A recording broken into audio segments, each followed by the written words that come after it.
Welcome po sa gawain ng Panginoon. Kung kayo po naman ay ngayon lamang nakapanood sa live stream na ito at nais po ninyong lumago sa kaalaman patungkol sa salita ng Diyos, you can visit my official YouTube channel. Search nyo lamang po yung Cleo Rojas. Then, manood po kayo ng mga preaching doon. Kung gusto niyo makinig ng preaching, habang kayo hindi pa inaanto o naglalaba. At kayo po ay mag-subscribe sa aking channel. Just hit the subscribe button and the notification bell para ma-notify po kayo sa mga videos na aking na-upload regularly. At kung kayo naman po ay gusto makatulong sa fundraising project ng Jesus the Anointed One Church, don't skip the ads. Okay, once again, thank you very much sa inyo pong pagtangkilik at sa panonood ninyo palagi sa aming pong live stream. Tayo po ngayon ay dumako sa pag-aaral ng salita ng Diyos at apamagan po ng mensahe na aking pong i-share ngayon about sa atin ay God will bless the work of your hand. Sabihin mo nga sa iyong katabi, God will bless the work of your hand. Sino po ang naniniwala dito na pagpapalain ng Diyos ang lahat ng gawa ng kanyang mga kamay? Sabihin mo nga sa iyong katabi, basta ang iyong kamay ay may ginagawa, sigurado may dadating na pagpapala. How many of you believe that? Okay. Yan man ay work, yan man ay business, yan man ay ministry man yan man ay work from home, o yan man ay buy and selling, or whatever, basta ang kamay mo may ginagawa, pagpapalain ka ng Diyos. Sinong naniniwala doon?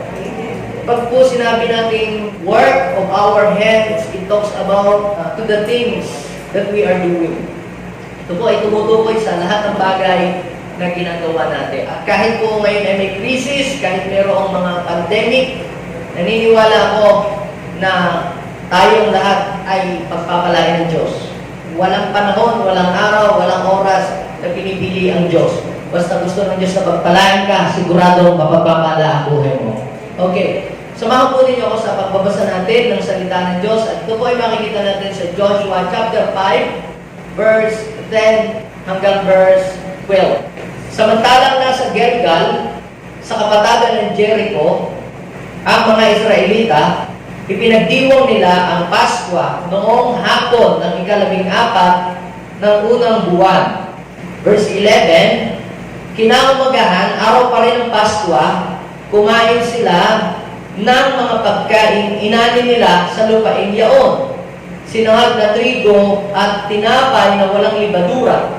Verse 12, pagkakain nila ng pagkain inani sa lupain iyon, tumigil na ang pag-ulan ng mana.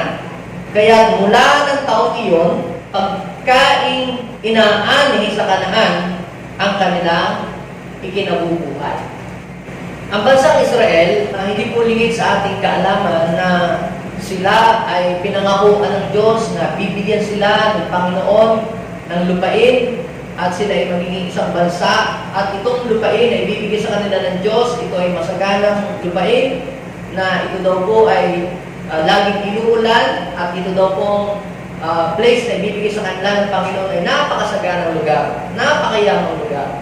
Pero sila po ay naging alipin muna sa Egypt ng almost 430 years bago po na-fulfill itong promise ni Lord na ito.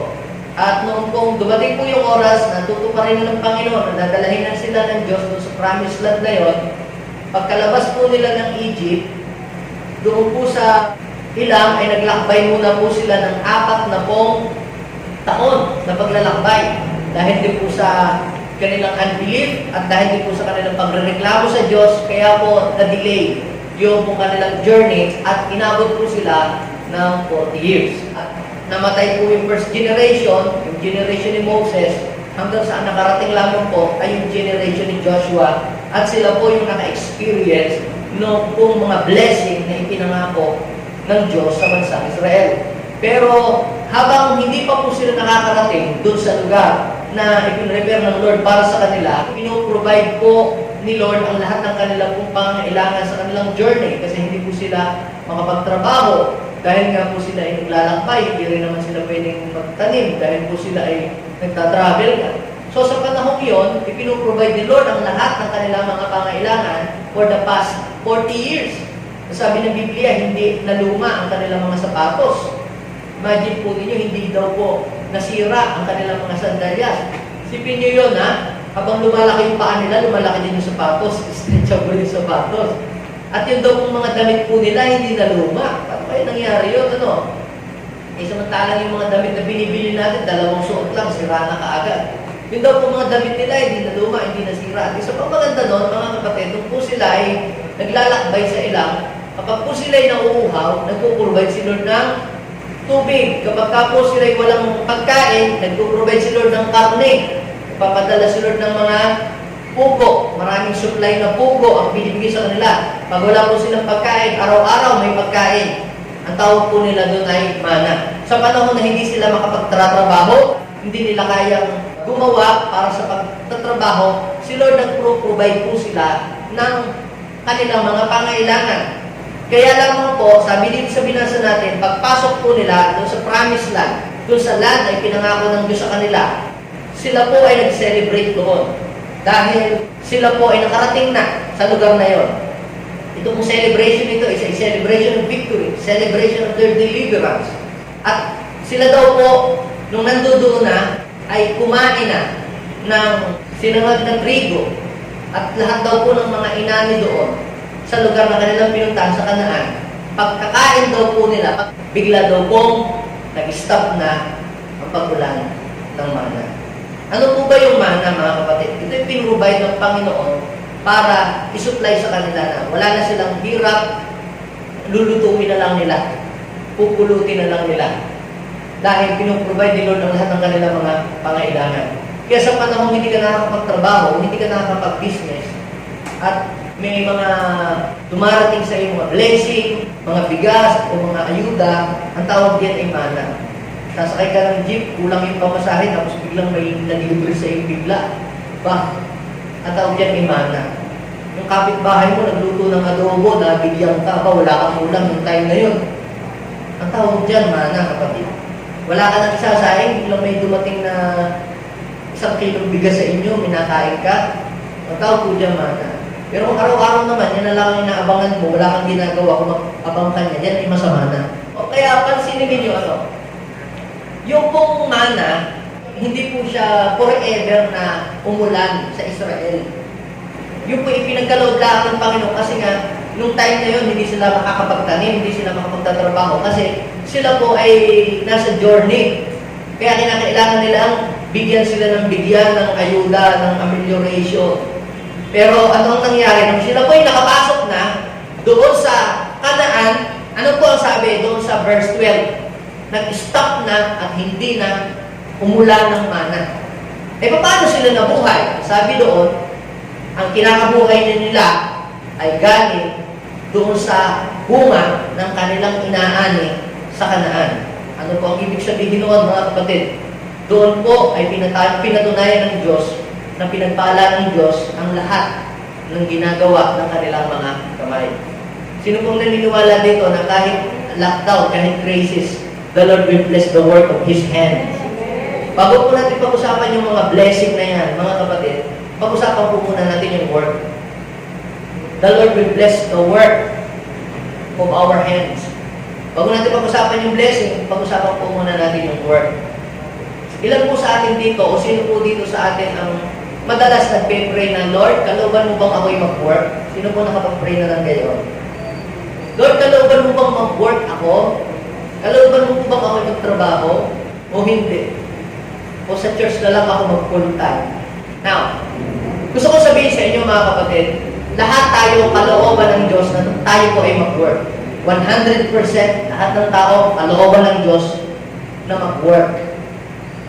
Try to imagine, kapag ka po kayo ay bumili ng aircon, pagkatapos isinaksak nyo sa kuryente, ayaw mag-work, yung electric fan, ayaw din umandar, ayaw yung ilaw na binili ninyo, ayaw din magningas. Anong tawag doon? Defective. So, ibig sabihin, walang kwenta yung aircon o electric fan na hindi nag-work. Kalooban ba ni Lord? Yes, kalooban ng Diyos na tayong lahat ay mag-work. Sa katunayan, hindi po yun yung tamang tanong na dapat natin itanong kay Lord kung meron tayong gustong malaman kay Lord. Ang tamang prayer na dapat natin i-pray kay Lord ay, Lord, ano po ba yung work na bagay para sa akin. Yun ang tama eh. Natanong kayo, hindi yung kalooban mo bang ako mag-work? Yes, of course, kaya nga kita nilikha eh. Pero ang dapat natin itanong, Lord, ano po bang work? Work from home ba? Work online? O work sa church ba? O sa business ba? O work sa government? O saan ba? O work abroad? Yun ang dapat natin itanong kay Lord eh. Hindi yung kung kalooban ba ni Lord na tayo ay mag-work sapagkat kalooban talaga.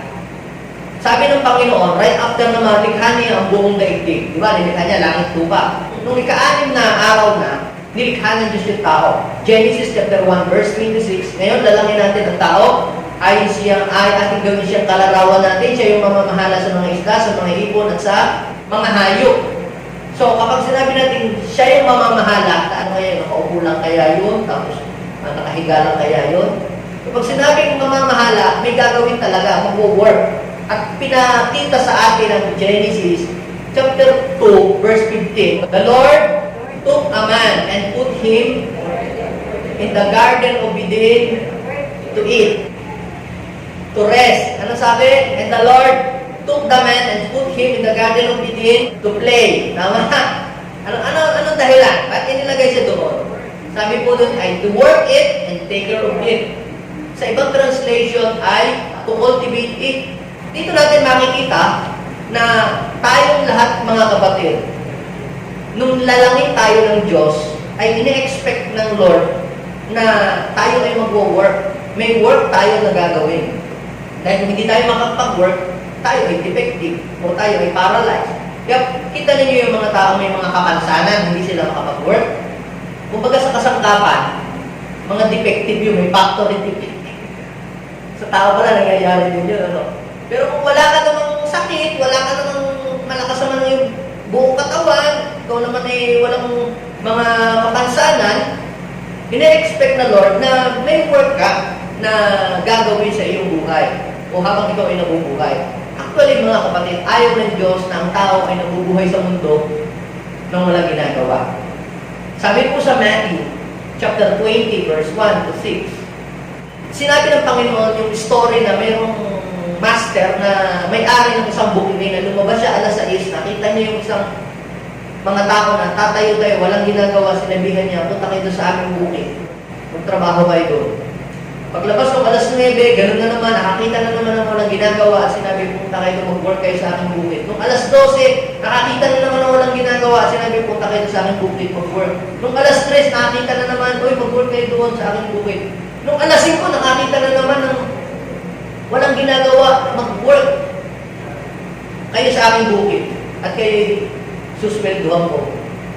So dito natin makikita na si Lord ayaw niya ng mga maging idle ang lahat ng kanyang mga nilikha. Maging nga ang mga hayop, may nag-work din sila eh, katulad nga ng langgam. In-example pa ng Panginoon sa Bible eh. Tingnan mo nga ang langgam, nag-work sila kahit ang bibigat ng kanilang mga binubuhat. So, dito natin makikita mga kapatid na kalooban ng Diyos na ang tao ay mag-work. Kalooban ng Diyos na tayo ay mag-work. Bakit ba kailangan natin mag-work? Basahin po natin yung John chapter 5, verse 17. My Father has been working until now, and I have been working. Bakit ba kailangan natin mag-work? Naniniwala ka ba that you are created according to the image of God? At ang isa sa katangian ng Panginoon, siya ay working. Nag-work siya. Dahil nag-work daw ang Ama, working ang Ama until now, si Jesus ganun din. Nag-work din siya. Ay, how about you? How about us? Ibig sabihin, ina-expect ni Lord na tayo ay mag-work din kagaya niya. Sapagkat meron tayong task na ipinagkaloob ang Diyos sa atin nung tayo ay kanyang nilalang dito sa mundong ito. Work is very important matter to God. And work is very important matter para sa ating daigdig, para sa ating mundo. Di niyo po ba napapansin yung utos na ginawa ng ating Panginoong Yesus sa Ten Commandments? Di ba binanggit niya, 6 na araw kayong magpapahinga, isang araw kayong magtatrabaho. Tama? 6 na araw kayong magpapahinga at isang araw kayong magtatrabaho. Tama? Mali. Ang nasa Biblia po, 6 na araw na magtatrabaho, isang araw na magpapahinga. Bakit gano'n, ano? Kasi nga, our God is a working God. He is a working God. He is a miracle working God. Talagang siya ay nag-work. Kaya dito natin makikita, kahit si Jesus, nung siya po ay isilang dito sa mundo, talagang hindi naging idle ang kanyang buhay. Hindi siya umupo na lamang pagkatapos ay hinintay niya siya lumaki at pagkatapos ay yan, pipreach na ako. Hindi ganun eh. Nung hindi pa nagpipreach si Jesus, nung wala pa siya sa ministry, nag-work talaga siya. Ano ang work ni Jesus? Nagkakarpintero. Sa katunayan nga yan, mga kapatid, siya nga ang sumuporta, bumuhay sa kanyang pamilya eh. Nag-work talaga siya, nagkarpintero siya. At siya tumulong sa kanyang mga kapatid at nagtaguhin ng kanyang pamilya. So dito natin makikita na kung ang ating Panginoong Yesus nag-work, tayo na mga sumusunod sa ating Panginoong Yesus, ay dapat ay maging ganoon din tayo. Ang work, mga kapatid, is very important matter. Pansinin nyo, kung hindi mag-work ang mga tao, halimbawa, lahat ng tao hindi mag-work, what will happen to our economy? What will happen to our world? Imagine nyo, nag-lockdown nga lamang po ng 3 buwan, 2 buwan, 1 buwan. Isang buwan pa lang, marami ng kumpanya ang mga nalugi. Diba? Bakit nalugi ang mga kumpanya? Ba't nagsara ang mga airlines? Nalugi na, laki na nalulugi. Nagsara ang mga malalaking mga negosyo. Iba, nag-file na ng bankruptcy. Bakit? Walang nag-work eh. Dahil walang nag-work, na-paralyze. Kung titingnan natin, bakit ang bansang Japan, hindi naman siya katulad ng Pilipinas na Christian nation na naniniwala kay Jesus, pero bakit ang bansang Japan ay mas angat kaysa sa atin? Karoon mo ko ng pagkakataong mapapunta doon. Isang bagay ang nakita ko na hindi katulad sa atin. Ang mga tao po, mapapansin niyo po doon, wala po kayo nakikita nagchichismisan sa loob sa ilalim ng puno ng akasya o nagkukwentuhan sa ilalim ng puno ng mangga at nagtutong. Wala pong gano'n. Wala po kayong makikita mga matatandang nagagano'n lang ng bigote habang nakaupo at nakatingin sa malayo. Walang gano'n. Yung po mga matatanda, papansin nyo, kung hindi po sila nagmamap ng sahig doon sa mall o nagtatrabaho sa food chain, basta kaya nila magtrabaho sila, nagbubukas, namumulot ng mga karton, lahat po doon may ginagawa. Nagtatrabaho sa mga restaurant. Ay kaya pala po, ang bansa po nila ay maangat kasi ang mga tao po doon, hindi po nila ginagawang idle ang kanilang sarili, ang kanilang mga sarili.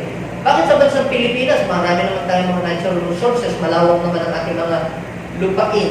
Pero bakit maraming mga mahihirap na tao?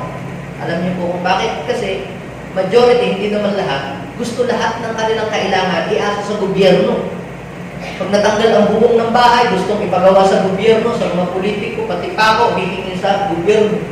Pag mahirap ang buhay, pati anak, gusto gobyerno. Lahat ng kakainin sa gobyerno, pati lahat ayaw magtatrabaho. So imagine nyo kung lahat aasa tayo sa gobyerno, hindi tayo mag-work, maghihirap na talaga ang bansa natin. So kaya yung pag-work, ito talaga dinesign ng Diyos sa tao para mag-progress ang buhay ng tao. Now, ang tanong, why some religious people cannot work effectively?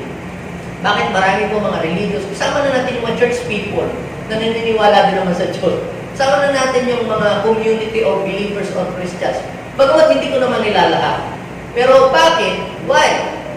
Some religious people or believers or Christian hindi makapag-work effectively. Nabasa niyo po ba sa Bible na sabi ng Panginoon, gagawin tayong head and not a tail? Gagawin tayo ng Panginoon na lesser and not a follower? Sabi ng Panginoon, the Lord will make you a leader, not a follower. You will become at the top and not at the bottom. Pero, papansinin niyo bakit? Tatanungin ko kayo, sino may-ari ng malalaking mga company? Ng mga malalaking mall? Ng mga malalaking school? Ng private school? Sino ang may-ari ng mga malalaking factory? Ha? Ang mga halos, mga unbeliever. Yung iba pa nga, ang mga ginagawa po nila ay hindi nakakalugod sa Panginoon. Pero bakit sila yung may-ari ng mga malaking company at ang mga Kristiyano nasaan? Bakit wala? Basahin na lang ninyo yung Luke chapter 16 verse 8. Nandito ang sagot. Si Lord mismo may sabi niyan. Basahin natin. 1, 2, 3, go. Anong sabi? Pinuri ng Panginoon ang mandarayang alipin. Bakit? Dahil sa katalino ang ipinamalas ng tusong alipin. Ano pa? Dahil Mas magaling pa daw umisip ng paraan, ng diskarte, yung mga hindi maka-Diyos. Kaysa saan? Kaysa sa mga maka-Diyos. So, yun ang problema. O kaya, tayo na mga nakakakilala sa Panginoon, pwedeng maging idol ang ating buhay. Maging paralyze ang ating buhay. Kapag tayo ay masyadong naging, yung bang religious, sobrang spiritual, na lahat ng bagay ating i-spiritualin. Ano po ba yung mga dahilan? Meron po akong napansin na mga primary reason why some religious, kasama natin yung mga Christian, na why they cannot work effectively. Number one, ito po ang nakita ko. Wrong understanding when it comes to work. Maling pagkaunawa patungkol sa trabaho o sa work. Ano po ang pagkaalam ninyo about sa work? Marami po, ang akala po nila ang work ay sumpa. Kung hindi sana nagkasala si Eva at si Adan, hindi tayo mahihirapan na magtratrabaho. Ang work, mga kapatid, una hindi ito sumpa. Ang work ay hindi po din ito parusa ng Diyos. Nung bang ilagay ng Panginoon si Adan sa Garden of Eden, nagkasala na ba si Adan o hindi pa nagkasala si Adan? Hindi pa po nagkakasala si Adan nung sabihin ng Panginoon na to work it and take care of it. Wala pa ang kasalanan, ang tao po nagtatrabaho na. Kaya nga ang tao ay nagkasala dahil nung time na yun, ang tao po ay walang ginagawa. Nakikipag-chismisan, yung pati sa ahas, nakipag-chismisan. Yung pansin ninyo, pag marami kang mga idle time sa buhay na wala kang ginagawa, doon mas malaki ang puwang na makagawa ka ng kasalanan. Katulad ni David, di ba? Kung kailan siya walang ginagawa, wala siya sa gera, doon siya nakagawa ng kasalanan. Pero nung may ginagawa siya, nag-work siya sa kingdom, walang puwang ang kasalanan. Kaya alam niyo yung mga tao mahilig mamunan, yung mga kapitbahay, yung mga church people, mga kung sino-sino, pansin niyo yung mga tao walang magawa sa buhay. Kaya gagawin na lang nila mamunan. Pansin niyo yung mga taong nag-work sila, dahil may ginagawa talaga sila. Yung buhay nila talagang working, active. Hindi nila napapansin yung mga napapansin ng mga tao walang ginagawa. Kaya, pastor, may work din naman yun yung mamuna. Kapag sinabi mo nating works of our hands, ito yung nagdudulot ng malaking benepisyo para sa ating buhay. So, una po, yung wrong concept about work. Ang work hindi parusa, ang work ay hindi sumpa, sapagkat wala pa po yung kasalanan, ang tao po nag-work na sa Garden of Eden. Kaya nung tumigil silang mag-work, nakipag-chismisa na lang doon sa ahas, yun, doon sila napasok ng kasalanan. Kaya ano po ang nangyari? Ngayon, sinumpa ng Lord ang ground. Hindi yung work ang sinumpa ng Diyos. Hindi yung business ang sinumpa ng Diyos. Ang sinumpa ng Diyos yung ground. Ang lupang ito na iyong sasakahin ay aking susumpain. Kaya kahit magtrabaho ka, hindi ka kikita ng magandang kita kasi nga under curse. Kita ninyo, kung ang work ay sumpa, hindi si Lord nasa ilalim ng sumpa.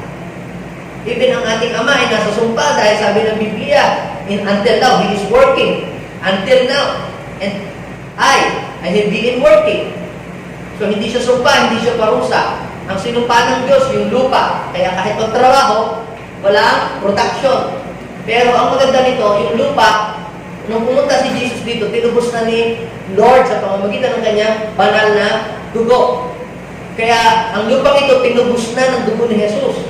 Kaya kapag binungkal mo itong ground, winork out mo itong ground, 100% ikaw ay mapagpapala. Now, pangalawa po, na nakita ko, napansin ko lang, why some people cannot work effectively is this, wrong understanding about the second coming of the Lord Jesus Christ. Yung maling pag-unawa sa pagbabalik ng ating Panginoon. Now, do not misinterpret me. Totoo po, sa church po natin, we believe in the coming of the Lord Jesus Christ. Naniniwala tayo doon sa pagbabalik ng ating Panginoon. Kaya lamang, hindi natin alam. Walang date, walang time, kasi nasa Bible naman na walang sino mang makapagsasabi. So, ba't hindi sinabi? Kasi gusto ng Panginoon, ikaw ay maging ready. Ba't ang tagal? Hindi pa dumarating? Kasi binibigyan niya ng chance yung mga tao makapag balik loob. Kung dumating nung year 2020, hindi ka pa na born again, siguro hindi ka nakasama. Ngayon, ine-extend ng Lord yung kanyang habag para yung iba makapagbalik loob sa Diyos. Hindi niya sinabi kung kailan. Now, doon po sa 1 Thessalonians chapter 4, verse 16 to 18, si Paul po ay nag-preach patungkol sa second coming of the Lord Jesus Christ. Sabi niya, actually, yung mga sinasabi ng mga antikristo na kumikilos, panahon pa po ni Apostol Pablo, kailan pa yun? Mga 5th century. Sinasabi na dadating ang Panginoon. Ano na ngayon? Panahon. Dadating na. Pero hindi pa dumadating. Ngayon, yung pong mga nakarinig ng preaching ni Paul na dadating na daw ang Panginoon. Alam niyo po ang ginawa niya? Hindi na po sila na trabaho. Tumambay na lamang sila. At kasi dadating na daw naman ang Panginoon. Doon pa tayo magtatanim, dadating na si Lord. Doon pa tayo magtatrabaho, dadating na si Lord. At kailangan pa natin mag-business, dadating na tayo si Lord. Ito ang problema ngayon. Yung mga mali ang understanding about the second coming of the Lord Jesus Christ na hindi na sila trabaho, umasa na ngayon sila doon sa mga nagtatrabaho.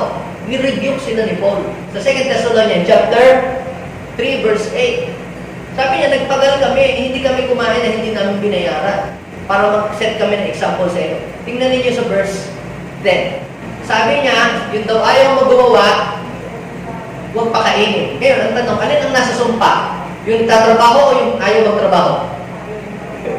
So, ang nasa sumpa, nasa ilalim ng sumpa, yung hindi ayaw magtrabaho. Ano? Yung ayaw magtrabaho, yun ang nasa ilalim ng sumpa. Pero yung nagtatrabaho, normal. So, tingnan ninyo mga kapatid, yung wrong concept. Kaya pansin nyo marami po doon, mga way back, 1998, meron pong mga balitang ganyan, dadating daw po ang Panginoon, sinabi pa yung date, yung time hindi dumating yung iba. Hindi na nagtrabaho, nag-resign na sa mga trabaho nila. Bininta na nila yung mga bahay nila. So kaya yun po ang nangyayari mga kapatid. Kaya ang mga Kristiyano na iba lang naman. Na nagiging mali ang paniniwala, yung mali ang understanding about doon sa passage na yun, sila po ay naghihirap. Dahil po doon sa maling pagkaunawa about the second coming of the Lord Jesus Christ. At ang isa pa po, na dahilan kung bakit hindi nakakapag-work effectively, yung pong wrong understanding about God's grace. May biyaya naman si Lord. May biyaya si Lord. Hindi na tayo kailangan magtrabaho. Si Lord na ang mag-work para sa atin. Yes, totoo yun. Si Lord, may part siya. Pero tayo dapat din po ay may part din tayo. Ginagawa ni Lord yung kanyang trabaho, pero meron din tayong work na dapat gawin. Ang grace po ay hindi po binibigay sa atin ng Diyos para tayo ay maging lazy. Actually, ang grace ay pinagkaloob sa atin ng Panginoon para ito ay makatulong sa atin para magkaroon tayo lalo ng sigla and excitement na mag-work. Kung sino dito mong sasabing maaluan ang mag-work? Sino dito sinasabi niya mahirap ang mag-work? Mahirap naman talaga eh. Minsan gugutumin ka, minsan gagawin mo lahat. Hindi mo talaga madali. Pero ang grace ay ipinagkakaloob sa atin ng Panginoon para tulungan nito tayo na magkaroon ng excitement. Na kahit mahirap ang mag-work, mahirap yung ginagawa, pero tayo bibigyan ng Lord ng inspiration and strength. Paano ko po yung nasabi? Basahin po ninyo 1 Corinthians chapter 15, verse 10. Ano po sabi ni Paul? By the grace of God, I am what I am. Hindi niya hinahayaan na yung grace ni Lord ay mapawala ng kabuluhan. Ano pa ang sabi niya? Anong sabi niya? I work harder than any one of them. Ang tinutukoy niya, yung grace. But not I. It is the grace of God in me. So, tita ninyo, dahil sa grace, dahil sa biyaya ng Panginoon, nagtrabaho ako, nagsikap ako, higit sa kanino man. Pero hindi ako yun. Yung grasya ng Diyos na nasa sa akin. Kasi po si Paul, masasakitin siya noong time na yun eh. Masasakitin po siya. Pero kahit siya masasakitin, hindi niya ginawang idol yung kanyang sarili. Kita po niyo, nag-preach siya sa gabi. Tapos sa araw po, nagtatrabaho siya. Ang hirap noon. Siya po yung nag-business, nagtatahi siya ng mga tulda sa araw, tapos sa gabi, nag-preach siya. Kaya sabi niya po, doon sa Thessalonica, yung mga ayaw magtrabaho, ay huwag kumain. When you stop working, you will stop eating. Kaya dito mga kapatid, makikita natin, maalooban pala ng Diyos na magtrabaho tayo, mag-work tayo. Dahil pag hindi daw po nag-work, hindi daw po tayo kakain. Paano yung mana? Pastor, yung mana ay pinagkakalog kasi nga, dahil doon sa sitwasyon, hindi sila pwedeng magtanim dahil nasa ilang sila. Paano sila makapagtatrabaho nasa journey? So, sila yung nagbibigay ng ayuda. Pero tapos na kayo sa journey, nakapasok na kayo sa promised land, tapos na yung lockdown, pwede na namang lumabas. Kaya, kinakailangan na natin magtanim. Tapos na ang mana, tapos na ang ayuda, tapos na ang amelioration. Anong kailangan mo gawin? Kinakailangan mo na magtanim. Kinakailangan mo na mag-work para ikaw ay umani at ikaw ay mabuhay. Kaya nung mag-stop na daw po yung mana, yung inani na, ibig sabihin, the fruit of their labor, ito na daw po yung kanilang kinabubuhay. Kumbaga, tapos na yung panahon na lagi tayong umaasa sa gobyerno. Ito na yung panahon na kailangan mong mag-work para sa iyong ikabubuhay. Yun yung nakalagay sa Biblia. Kaya naghihirap ang tao, hindi dahil kalooban ng Diyos na maghirap ang tao. Kasi kaya naghihirap pala ang tao dahil yung tao, yung part ng tao, hindi niya ginagawa. Pang-apat pa na reason why some people cannot work effectively, ito po, wrong understanding about the word be still. Be still.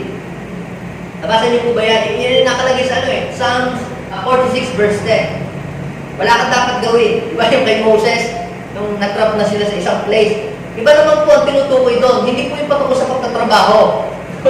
Yun po ay parang ganito. Halimbawa, nasa kumunoy ka, nahulog ka sa kumunoy. Ano yung gagalaw ka ba ng gagalaw? Huwag kang gumalaw doon para hindi ka lalong lumubog. Pero yung po word na be still, pag sinabi po kasi natin be still, hindi po ito do not move. Yung parang biglang nahuli ka ng pulis na taas ang kamay. Taas nga po ninyo ang inyong kamay. Sino dito gusto niyo pagpalain niyo sa kanyang kamay? Taas niyo po. Yan. Aray muntik-muntik. Dinideklara ko, Panginoon, ang mga kamay na yan na nakataas, hindi yan magiging idle, Panginoon. Magiging productive ang mga kamay. Yan man po, Panginoon, ang ginagawa nila nagbi-business, yan man ay nagtatrabaho sa government, o nagwo-work online, o nagwo-work sa ministry, o nagwo-work man yan sa bahay. Lord, ang kamay na yan ay magiging productive, magiging blessed, at magiging fruitful in Jesus' name. Nababa po, naka-aircon po tayo. Okay. Kapag sinabi po natin be still, it does not mean don't move. Kapag sinabi po kasi natin be still, it means do not be moved. Ibig sabihin mo kang matina, kasi ganito po yan. Marami po mga pag nakahanap sila ng trabaho o nag-business, hindi agad kumita, gusto na agad mag-resign o gusto na lang mag-give up. Kaya sabi ng Panginoon, be still. Yun yung pong ibig sabihin ng be still. Kapag kayo nahihirapan ka sa trabaho, huwag agad mag-resign. Isipin mo, maraming tao ngayon walang trabaho. Buti ikaw, kahit ganyan, may trabaho ka. So, be still. Pero pag sinabi be still, hindi naman yung be still. Kung ganun ka lang, mga priest, hindi po yung ibig sabihin ng be still na don't move. Ang ibig sabihin ng be still, do not be moved. Kaya maraming tao, wala pong ginagawa because of wrong understanding sa be still. Di ba, kailangan sabi nila, kung tayo magtrabaho, kaya nga sabi nila, be still. At siya na mag-work. Tapos ka ngayon.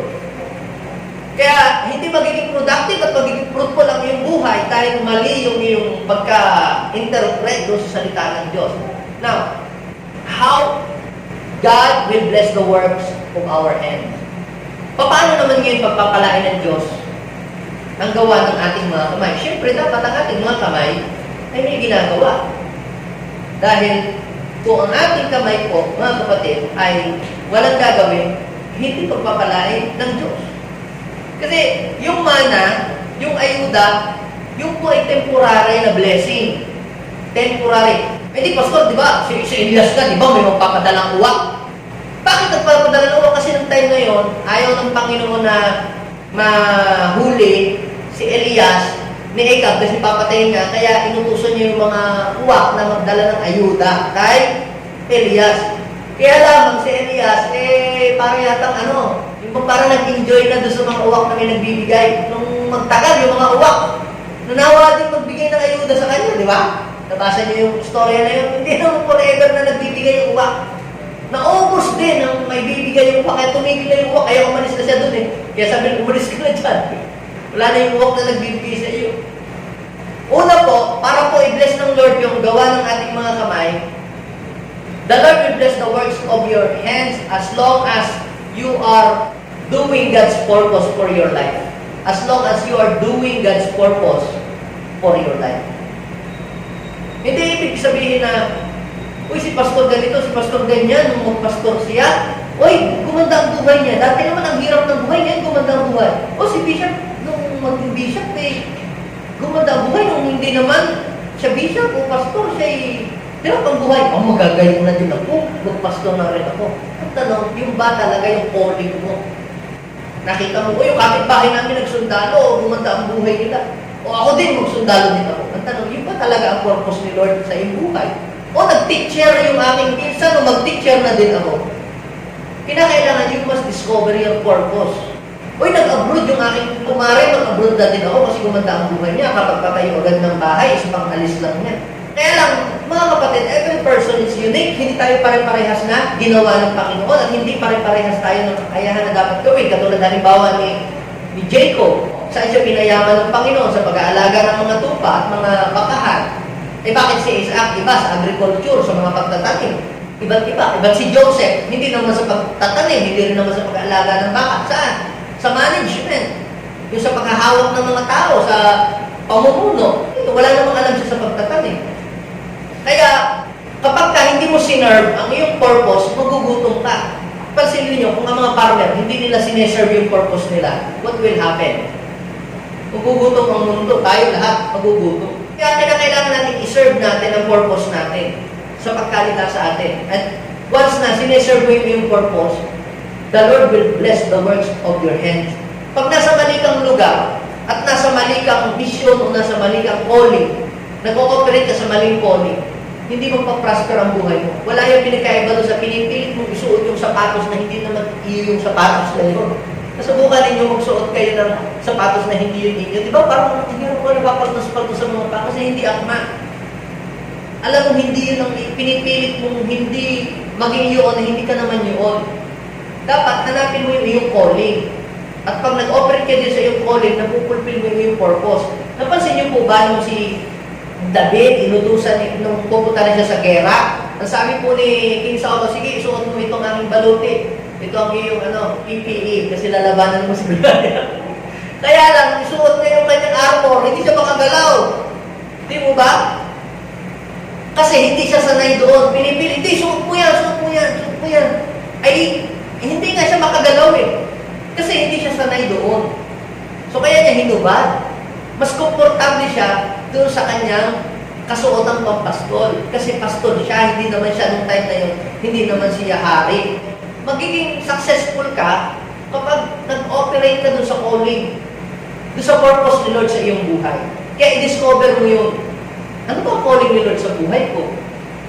Ako ba itinawag ni Lord sa business? O tinawag lang ako ni Lord na maging empleyado? May mga tinawag talagang maging empleyado. May tinawag na maging leader sila. May tinawag na talagang businessman sila. Kahit anong business ang hawakan nila, talagang nagpa-prosper sila. Meron namang mga taong ang kanilang gift yung magtinda sila, yung makipag-transact sa mga tao. Iba-iba eh. Meron namang iba, yung sa pagtuturo. Hindi dahil humanga ka lang, ang ganda, daming pumapalakpak, ang daming sumusunod, tapos bless siya, gayon na din ako. Kapatid, alamin mo yung purpose at mag-flow ka doon at doon ka magpapalain ng Diyos. Sino gusto mong pagpalain ng Diyos ang ginagawa niya? Alamin mo yung iyong purpose at yun ang gawin mo, and the Lord will bless the works of your hand. Napansin niyo po yung may binigyan ng 5 talent, may binigyan ng 2, may binigyan ng 1. Bakit yung 2 nag-prosper ang buhay? Bakit yung 1 hindi? Kasi yung 2, sinerve nila ang walang purpose. Kaya nga sila hinayang na maging servant, minultiply nila. Alam nila yung purpose na yung pagbibigay sa kanila ng talent para ito'y palaguin. Yung 1, hindi niya sinerve ang purpose, tinamad.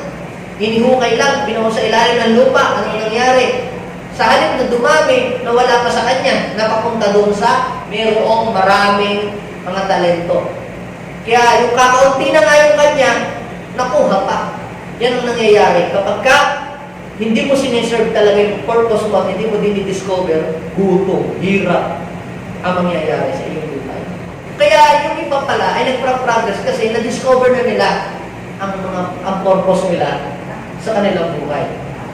Maaaring ang purpose sa iyo ng Panginoon ay ikaw pala yung mag-abroad pala, o maaaring ang purpose pala ng Lord sa'yo, mag-business ka lang pala, hindi ka pala umabroad, o maaaring ang tawag sa'yo ng Panginoon, iba pala, ikaw pala ay mag-serve sa ministry. Ang importante, malaman mo.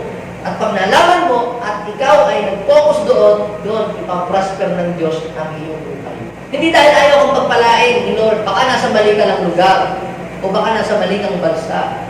Pero kung ikaw ay sineserve mo yung iyong purpose, kahit naghihirap doon sa lugar na yon, mabibless ang buhay mo. Tingnan ninyo po si Isaac. Di ba si Isaac? Naghihirap sa Gerar, pero siya'y nananagana. Bakit? Dahil sineserve niya yung purpose ni Lord. Basahin yung Romans chapter 8, verse 28. Alam natin na sa lahat ng bagay, ang Diyos ay gumagawang kasama ng mga nagmamahal sa Kanya. So, pansinin ninyo, hindi si Lord lang ang gumagawa. Kasama yung mga nagmamahal. So, may work na gagawin si Lord, pero may work na gagawin ka rin sa iyong sarili. Yun daw po mga tinawag ay sa kanilang panukala. Those who are called according to His purpose. Kaya, bakit ibinibless ng Diyos yung mga nagsiserve ng kanilang purpose? Kasi sinasamahan sila ng Diyos. Now, pangalawa, as long as you are obeying God's command, as long as you are obeying God's command, the Lord will bless the works of your hands. Kita po ninyo, bakit si David pinagpala ng Diyos? Kasi sinusunod niya yung mga utos ng Diyos. Eh bakit si Saul hindi pinagpala ng Panginoon? Kasi nga po, hindi niya sinunod ang Panginoon. Iniisip niya, hindi ako naman yung nagbibigay ng donasyon. Wala namang problema doon sa donation. Ang problema doon sa disobedience na ginawa ni King Saul. Yung pong kautusan ay binibigay ng Diyos sa atin, mga kapatid. Ito po ay katulad ng ang perimeter fence. Alam niyo po ba yung sa mga karsada, merong sa kabila, magkabila, merong bakod na ganyan? Hindi mo yung design. Ang purpose nun, yung halimbawa yung dadrive ka, tapos bigla kang nakatulog. Hindi ka mag-shoot sa kanal. Para hindi mahulog yung mga dadaan. So, yun ay protection. Ang utos ay binigay sa atin ng Diyos, hindi para tayo sakalin o hindi para tayo higpitan, kundi yung utos ay ibinibigay para yun ay maging bakod para hindi tayo mabuli doon sa kanal, hindi tayo mapahamak. Imagine ninyo, naglalakad ka sa tulay na walang harang, ano mangyayari? Subukan nyo maglakad sa tulay na walang harang, o kaya tanggalin natin yung harang, yung barandelya dyan, doon sa hagdanan. Ano mangyayari? Baka lahat kayo, mamaya nag-shoot na kayo doon sa kabila, talo na kayo doon. Ganyan din po yung Ten Commandments, ganyan din po yung mga rules, ganyan din po yung mga utos, ganyan din yung mga utos-utos ng mga magulang natin sa bahay. Yun ay nagsisilbing pangharang para hindi tayo mapahamak. Ngayon, bakit marami hindi nag-bless ang buhay? Kasi baka sinusuway mo yung utos. Kaya instead na blessing, ang iyong matanggap, kamalasan ang dumarating sa iyong buhay. Kaya may dalawang klase po ng command si Lord. Yung pong general at saka yung personal na command. Halimbawa, 10 commandments. Ano ba yun? General or personal command? General, kahit sino, kahit matanda, kahit bata, kahit anumang lahi, yun ay para sa atin na pag sinunod mo yun, may kalakit na blessing, magpapalain ka ng Lord. Now, yung sabi ng Panginoon kay Abraham na, Abraham, iwanan mo ang iyong mga kapatid, ang iyong pamilya, ang iyong ama, at pumunta ka doon sa lugar na ituturo ko sa iyo. Ano po ba yun? General o personal command ni Lord? That is personal. Yung pong command ni Lord kay Abraham na Genesis chapter 12 verse 1 and 2, hindi po yun applicable para sa lahat. Imagine niyo kung lahat tayo iiwanan natin ating magulang, paano kung magulang mo nag-iisa na lang sa buhay na walang mag-aaruga?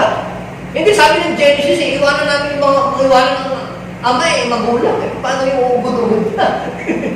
Hindi ho yun applicable sa lahat. Yun ay para lang kay Abraham. Bakit? Malakas pa ang kanyang tatay. Pangalawa, may masagana sila. Pangatlo, mali ang ginagawa ng kanilang mga kamag-anak kasi sila ay gumagawa ng Diyos-Diyosan. Kaya sabi nyo, umalis ka dyan. Kahit wala ka naman dyan, ang tatay mo mabubuhay kasi marami siyang mga negosyo. So, kaya hindi applicable yun sa lahat. Ngayon, nasabi ng Panginoon, malakay treated, ibigay niyo ang inyong ikapo at mga handog at kayo aking pagpapalain. Ano ba yun? Para sa mga, yung ba para lang sa ilang tao o para saan? General. Sa kabilang banda, kahit ikaw ay nagbibigay ng ikapo, General, bakit meron iba nagbibigay ng mga ikapo, ng mga handog, pero ba't hindi pa rin na-bless ang gawa ng kanilang mga kamay, hindi na manas pa rin? Baka merong personal na command si Lord na hindi nila ginagawa. Kaya dapat hindi lang yung general command. Si Saul, mga kapatid, sinunod naman niya si Lord eh. Sabi, lusubin ang mga Amalisita. Lumusob ba sila o siya o hindi? Lumusob eh. Patayin ang mga hayop doon. Sunogin. Sinunod ba nila? Sinunod din naman. Pero hindi pinatay yung hari at hindi pinatay yung mga magagandang hayop, pati yung mga chicks hindi rin pinatay. Sumunod, pero partial. So, kung pwedeng sinusunod natin yung iba, pero hindi naman natin sinusunod yung iba. Kaya kahit, sinusunod ko naman, nag-iikaw po naman ako. Pero may personal command si Lord sa iyo. Anong personal command para sa inyo, Lord? Submit to your pastor. Obey your parents. Forgive your enemy. Be humble. Bakit? Dapat sila sumunod sa akin. Hindi ka mo, mas magaling ako sa pastor namin. Magaling ako mag-English. Dapat siya sumunod sa akin. Tsaka mas nauna ako, mas matanda ako sa kanya. Kahit nag-iikaw mo ka, pero sabi ng Panginoon, submit to the authority, hindi mo ginagawa, hindi ka mabe-bless. Kahit pa nag-iikapo ka. Pero, ang gobyerno, kinakalaban mo ang gobyerno ng Pilipinas. So, hindi ka mabe-bless. Kasi sabi ng Panginoon, pasakop kayo sa mga namumuno. Dahil sila itinalaga ng Panginoon. Kaya, kahit ikaw trabaho ng trabaho, gawa ng gawa, hindi ka mapagpala dahil baka may binabiolate ka na utos ng Diyos. Either ito ay general command o personal command mismo ng ating Panginoon. Kung ginagawa, sumusunod naman ako. Kaya sabi ng Panginoon, patawarin mo yung tatay mong gumawa ng hindi maganda sa iyo. I-forgive mo niya. Hindi mo sa mga ginawa. Hindi ka sumunod. Bagamat yung mensahe yun, hindi para sa lahat. Merong personal na command si Lord na ipapagawa sa atin na kapag yun sinunod natin, siguradong magpapalain ni Lord ang mga buhay natin. As long as you are fulfilling your purpose in life, as long as you have obeyed God's command, the Lord will bless the works of your hand. And lastly, as long as you are glorifying God through your life, the Lord will bless the works of your hand. Kamusta po ang ating buhay? Ang buhay ba natin ay nakakatuwa o nakakainis? Paano ba ang buhay natin nakaka-glorify kay God? Ang buhay natin ay nakaka-glorify kay God kapag sinisikap natin lumakad ayon dun sa kalooban ng Diyos. Lumalayo tayo sa kasalanan at tayo po ay pinupuri natin si Lord sa ating buhay at ipinapahayag natin ang mga salita ng Panginoon. Ang buhay natin nag-glorify si Lord dahil po sa buhay natin.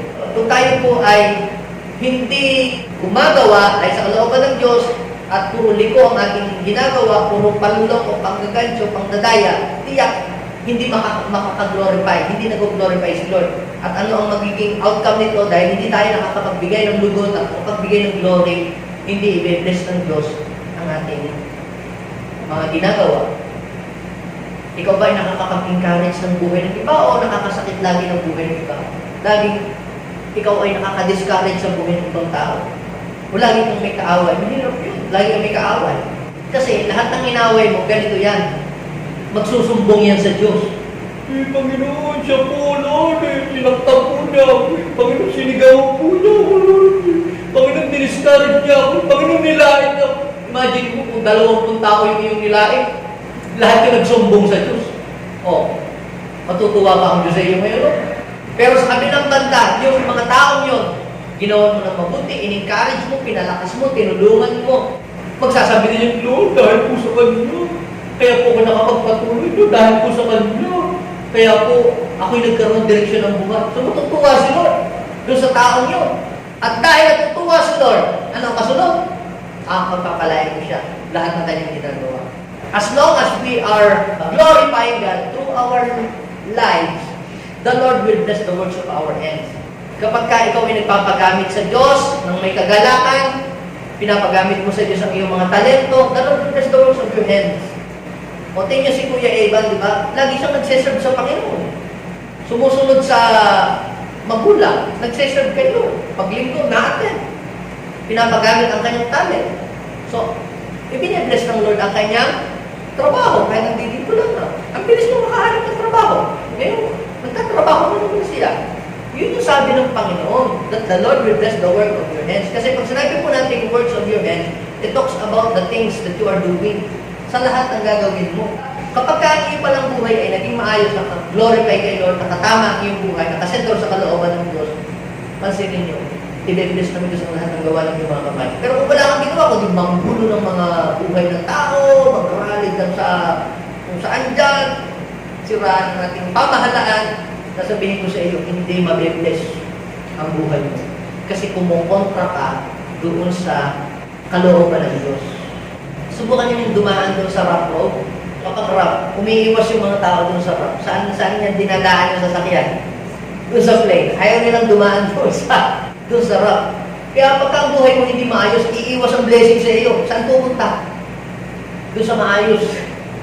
Kaya kapag inayos natin ang ating buhay, sigurado ang pagpapala ay dadaloy ng walang humpay. Walang sagabal ang pagdaloy ng blessing sa atin. Kaya ayusin natin ang ating buhay. Kung tayo may ginagawang mga kalikuan, itigil natin, pagsisihan natin ito at ang pagpapala ng Diyos idadaloy sa atin. Pero kung ating gagawin yung paulit-ulit na kalukuhan at hindi nakalugod sa Diyos, yung blessing ng Diyos ay isa-isang mawawala yun sa ating buhay. Bakit si Joseph ay ibinless ng Panginoon? Tingnan po natin yung Genesis, chapter 39, verse 2. Joseph, bakit bless yung buhay ni Joseph kaysa kanyang mga kapatid? Sapagkat ang mga kapatid ni Joseph, hindi nakakatuwa ang ginagawa. Mga palaaway. Mahilig sa pakikibagbasang ulo. Mahilig sa away. Mahilig sa gulo yung mga kapatid ni Joseph. Lalo na yung si Simeon at saka si Levi. Ang dami po ng mga binugbog, mga ginurpit. Pati nga si Joseph, binugbog nila eh. Hindi po sila nakakatuwa. Pero si Joseph, simulat sa pool, nakakatuwa siya sa tatay niya. Kaya, ginawa pa nga siya ng damit eh. Nung siya ay mapapunta doon sa bahay ni Potiphar, yung sabi ng verse 2, sa lahat ng kanyang gagawin, siya ay nabless kasi sinasamahan siya ng Lord. Kaya kapag ka nakakatuwa ka pala, nasamahan ka ng Panginoon, kahit sa kagipitan, kahit sa nasa bingit ka ng kapahamakan, nandun yung kamay ng Diyos para alalayan ka. Kahit nasa bilangguan siya, sabi ng Biblia, hindi siya napahamak, sinamahan siya ni Lord. Kaya nung po siya maging gobernador ng Egypt, pinrasper ng Diyos ang Egypt dahil sa kanya. Yun po ang ibig sabihin ng the Lord will bless the works of your hand. Lahat ng kanyang hawakan, nagpa-prosper. Sino sa inyo dito yung lahat ng gamit ng nahawakan, nasira? Ako may tao dito noong kailan na lahat na lang ng gasol, natanggal yung pihita, hinawakan yung gitara, na hindi na ayaw ng kumanta. May mga tao dito. Kung may sumpaya tapo, may dito, kailangan deliverance. Bakit gano'n? Hinawakan yung remote, biglang tanggal-tanggal yung mga pindutan na nangyari. Yung cellphone, biglang naghang. Kapatid, ang ating kamay ay blessing kung matapos na ipahawak sa atin, biglang gumanda, yung lahat ng mga hinahawakan natin.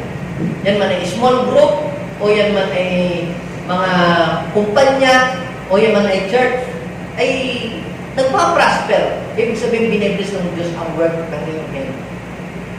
Katulad ni Joseph. Pangalawa po si David. 1 Samuel chapter 18 verse 14. Si David, mga kapatid, ay nakakalugod din ang kanyang buhay. Kita ninyo. Yung mga tao po, ayaw nilang humarap kay Goliath dahil sila po itakot. Pero bukod tanging si David ang nanindigan para lamang ipagtanggol ang bayan ng Diyos para hindi pagtawanan sila ng ibang mga bansa. Isang tao lamang naman na higanti, hindi pa nila makaya. So walang maglakas ng loob, kaya siya na lang yung naglakas ng loob, na siya na lang ang lumaban.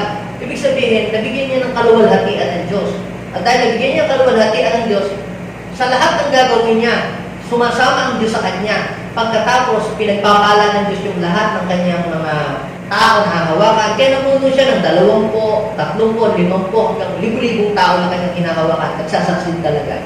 At ano man ang kanyang gawin? Kasi sumasama ang Diyos sa kanya. Ngayon, kung laging napapahiya si Lord dahil mo, sa iyo kung ano ng mga pinagagawa, laging kinakaaway ka sa school, meron kang laging hindi nakasundo sa opisina, do you think matutuwa si Lord?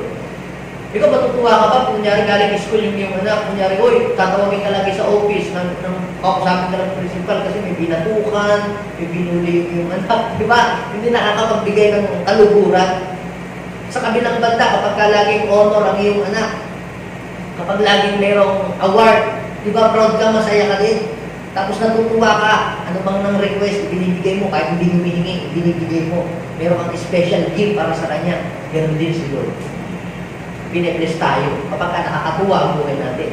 Ano pa? Sino pa? Si Daniel. Sa halimbawa si Daniel. Sino po si Daniel? Si Daniel, nakakakuha din ang kanyang buhay, nakakapagbigay ng lugod sa Diyos. Kahit wala sila sa kanilang bansa, sila ay nagiging dayuhan sa Babylonia. Yung kanyang mga kaklaseng estudyante nun, kasi pumasok sila sa Babylonia, nag-aaral sila ng 3 years. Mahilig sa mga bisyo, pero sila magkakaibigan, yung grupo ni Daniel, hindi sila nag-bisyo. Noong po siya'y namamahala na, kasi nung estudyante pa siya, maganda nang ginagawa. Kaya kung isang estudyante ka pa lang, ang iyong ginagawa ay maayos na. Tiyak kung nagtrabaho ka, maayos ka na rin. Kasi meron ka ng practice na yun. Kung ikaw estudyante pa lang, lagi kang bulakbo, lagi kang wala, lagi kang absent. Tiyak kung nagtrabaho ka, tiyak gayon ka din. Kasi nasanay ka doon So isip mo si Daniel, mga kapatid, talagang nakita natin yung kanyang katapatan sa paglilingkod. Natuwaan din sa kanya, kaya pinaburan nga siya, binigyan siya ng katalinuhan, tapos pinromot siya ng pinromot. Iniutos ng Haring Dario na hindi magpe-pray ang mga tao, dapat ang dadasalan lang nila, yung hari, yung king nila. Si Daniel po, mas pinili niya na mag-pray pa rin kay God. Kahit bawal ang mag-pray, pero nagpe-pray pa rin siya, kaya na kanya kinagulayan 3 times a day na nagpe-pray. Kaya pala ako, ikaw ay laging nananalangin. Si Lord natutuwa sa iyo. Itinapon siya sa lion's den. Doon sa balon na puno-puno ng leon. Pero sabi ng Biblia, hindi mo siya kinain ng leon. Baka pasting yung leon. Pinatikom ng Diyos yung bibig ng mga leon at siya po ay hindi nakagat, hindi nakain. Bakit? Kasi siya po ay nakakalugod ang kanyang ginagawa. Instead na siya po ay mapahamak, pansinin ninyo, Daniel chapter 6 verse 28. Ito po ang nangyari sa kanya. Basahin natin. Daniel prospered. Sabihin natin, 1, 2, 3, go. Daniel prospered. Pwede bang palitan natin yung pangalan Daniel ang pangalan mo? Kunyari, Cleo prospered during the time of Ninoy Aquino at saka Duterte at Marcos. Sabi, Daniel prospered during the reign of Darius and Cyrus the Persian. Now, look at this. Sabi nung iba, naku, hindi nanalo yung ating kandidato, kaya naku, walang buhay tayo, wala tayong connection, wala tayong ngayong mahina, kasi wala tayong connection sa government, kasi talo yung ating kandidato. Pagka gano'n, naging blessing, nakasalalay sa kung sino yung presidente o kandidato o politician na iyong ipinupush. Pero yung blessing po ni Daniel, hindi nakasalalay kung sino yung presidente o kung sino yung king. Ang blessing po ni Daniel ay nakadepende sa Diyos. Kaya kahit sino bang presidente ang manungkulan, basta ang ginagawa mo ay ayos, sumusunod ka sa batas, ginagawa mo kalooban ng Diyos, the Lord will bless the works of your hands. Basta hindi mo kakalabanin ng gobyerno, hindi mo gagawa ng gulo, gumawa ka ng mabuti, gawain mo ang kalooban ng Diyos, the Lord will bless the works of your hands. Sino po dito gusto niyang pagpalain ng Diyos ang kanyang mga kamay? Sige, tumayo ka sa oras na ito, kapatid. At hilingin natin sa Diyos mula sa oras na ito, ang kamay na ito ay maghahakot ng maraming pagpapala. Lahat ng negosyo, ano man yan man ay working online ka man ngayon, o work from home, o ano mang klaseng work yan, o business, or buy and sell, o ano mang work yan, o ikaw may nagluluto, o ikaw man ay naglilid ng mga tao sa company, o ano mang ginagawa mo, ikaw man ay nagtuturo sa mga tao. Kapatid, the Lord will bless the work of your hands. Pangako yan ni Lord. If you want to experience that sa iyong buhay, just fulfill God's purpose for your life. Obey God's command. And glorify God through your life. At sinasabi ko sa iyo, kahit makalimutan mong mag-declare na pagpalain Lord ang iyong makamay, automatic dadaloy sa iyo yung blessing. Bakit? Kasi sinabi yun ni Lord sa kanyang pangako. Basahin niyo po yung Deuteronomy, ha? The Lord will open heaven, the storehouse of heaven. Yun daw pong storehouse of heaven ay bubuksan ng Panginoon. Deuteronomy 28 verse 12. Papaulanin niya sa kapanahunan. Tayo ay gagawing una, hindi huli. Pansinin niya, sabi niya, to bless the work of your hands. Sabi po doon sa 13, magiging pangunahin, magiging ulo, hindi bunto. Pero ang sabi sa Deuteronomy 28 verse 13, kailangan mong sundin ang utos ng Panginoon. Kapag sinunod mo yung utos sa ilang Panginoon, automatic yung pagpapala na dali sa iyong buhay. Lahat ng hawakan ng iyong kamay, lahat ng gawin, i-bless mo ito. Now, if you are serving God's purpose and obeying God, kagaya po ni Isaac. Pansinin niyo si Isaac. Gusto niya umalis sa Gerar, pero sabi ng Lord, wag, stay here. Sumunod siya doon sa personal command ni Lord. And you know what happened to him? Binless ng Panginoon that year ang kanyang buhay sa taon din yun. Ito pa ang isa pa. Si Isaac, naghuhukay po siya ng balon. Kaya lamang, ang ginagawa po ng mga tao, kapag po siya naghuhukay ng balon, inaagaw nila, ini-intercept nila. At mamaya-maya, maghuhukay na naman si Isaac, makakahukay na naman. Pagkatapos, aagawin na naman. Pero alam niyo po, kahit inaagaw yung balon ni Isaac, hindi tumitigil ang bukal sa kanyang buhay. Laging mayroong bukal. Naaagaw ng mga tao yung balon, pero yung bukal ng tubig, hindi nawawala sa kanya. Kapatid, pwedeng i-intercept ng mga tao ang blessing. Pero yung blessing mo ay hindi kayang i-intercept ng kahit na sino. Kapag ka ikaw ay binless ni Lord, walang sino mang makapag-i-intercept o makapag-aagaw ng blessing na tinakda ng Diyos sa iyong buhay. Even the enemy, the devil, cannot intercept that blessing. Even the devil cannot intercept that promotion. Sabi ng iba, oy, nasulot ika ang promotion, oy, nasulot ang blessing. Kapatid, si Isaac, maraming beses ginagawa yan sa kanya.